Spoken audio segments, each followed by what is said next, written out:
Welcome. In this video, I'll show you how to fix Facebook two-factor authentication required. Alright, if you find this video helpful, please leave a like and subscribe to the channel for more such tutorials. Now, if you set up a 2FA using your phone's built-in security tools, your device may be generating the 6-digit codes automatically without your knowledge. So to go ahead and fix that, we would need to go ahead over to settings. Okay, you can do this one on iOS and Android. So find settings. And then we are going to find Google, which is right here, or Google services. You're going to want to tap on it. Now tap on all services, and you'll find password manager right here, if you have it enabled. In my case, I do have autofill with Google and passkeys and devices. So you're going to want to tap on one option, and as you can see here, Google Password Manager is available. You can go ahead and tap on it.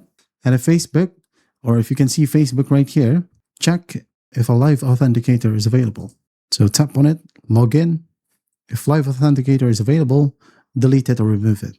And then once that's done, try to log in and check if it works. If that will work, when you first turned on your 2FA, Facebook forced you to download or screenshot a list of 10 static 8-digit recovery codes for emergencies. So go ahead and grab those recovery codes and write it down.